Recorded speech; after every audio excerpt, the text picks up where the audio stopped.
All right.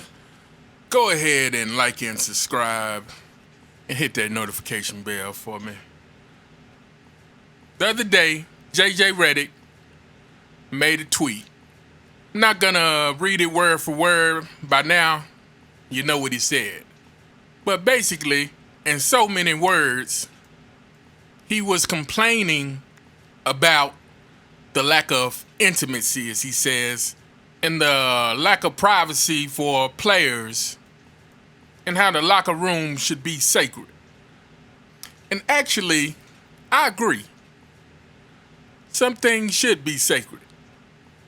The question is, if you're the 76ers and you invite a motivational speaker to come speak to your team, there are reporters in the room and there are cameras in the room.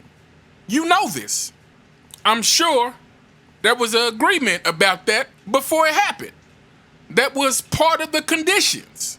I haven't heard the 76ers come out and say, why this man posting our private conversations, our intimate moments. They knew what it was. Now, I went on and watched Redick try to break down what he was really trying to say. And like I said before, I do agree, this era that we are in now, everything seems to be content. The people want to see every part of a player's life, or just every part of any celebrity's life. Social media has changed this forever. Like he said, there's no going back. This is the landscape that we're in now. But again, I don't think that's what this was. Coach Prime wasn't sneaking in cameras. Hey, go hide this in the back so I can post it later. No. There was reporters in the room asking questions. What do reporters do? Report. There was no expectation of privacy. They knew that at least parts of this was going to be reported on. But let's dive into what Prime was saying. A large part of what he was saying to the Sixers, he was talking about the lack of competition and how everybody's in it just for the image now. Like I said, everybody just want to be a basketball player. They don't care about playing basketball. He talked about the competitive nature of Jordan and how he wanted all the smoke. In contrast of how these players avoid certain matchups now and look for less ways to compete. But as we know, the talking points are, this is the most competitive the NBA has ever been. And like I always say, I just hate the lying. I have no problem with you not wanting to compete. Just don't tell me that you're competing harder than anybody has ever competed. He talked about sacrifice and how no matter where you want to go, you're going to have to give up something. You're going to have to sacrifice. You're going to have to put in hours of practice. This social media era is the least of the NBA's problems. Redick said the lack of building intimacy and bonding, that's what's killing the game. Not the lack of passion and integrity. No, it's the cameras everywhere. That's why these players ain't playing like shit. And look, I'm going to give LeBron James the most charitable take that I've seen. He was probably just on his Twitter liking stuff, seeing what other people saying. Oh, Redick says something, let me like it. He didn't write it. He just reposted it. But some people cover this like it wasn't even Redick that said it. It was LeBron. They leaving JJ's name out of it. So I don't know if it's really fair to be giving LeBron all this smoke. But if I'm going with my less charitable take and probably more realistic take, LeBron probably hated hearing about accountability, hearing how players are soft now. Prime bringing up the MJ era as the era where people gave a damn. And you know, a lot of times I feel like when people repost things, they repost the stuff that they're too scared to say and glad someone else say it so they don't really have to get all the smoke.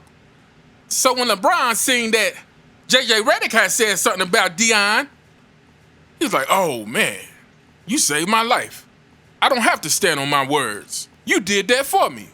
Yeah, let me go ahead and repost this. I think that was a good post because he was wrong. We do play hard. We're not soft. We're just as competitive. If I wasn't competitive, why would I put all these teams together? Now, if this was truly recorded in the locker room with no reporters, no cameras, and he'd have had somebody sneak in there with their iPhone and record it, I could probably get on board. I could get on board with JJ. But I think he was sort of just talking out his ass. And LeBron just got caught up in the crossfire. But hey, let me know what you think. You know, I hear a lot of people saying that LeBron and JJ was hating. I don't use that word.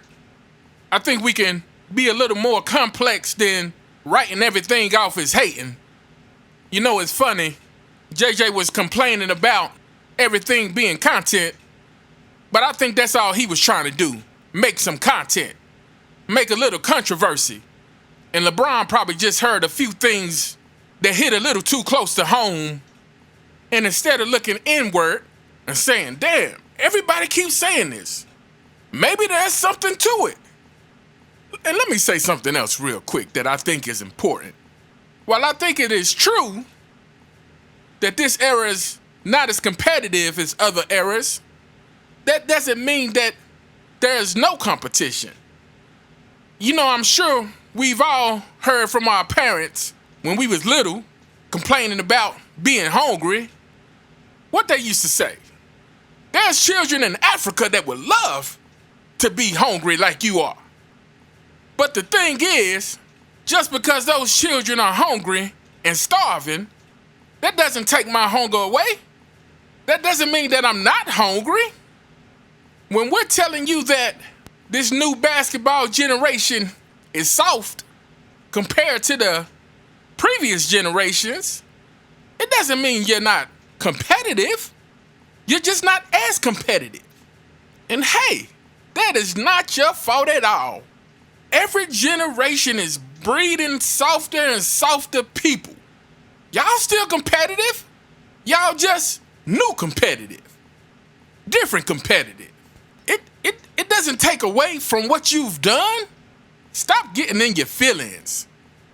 That's my time for today. As always, thanks for checking me out. And I will see you in the next one.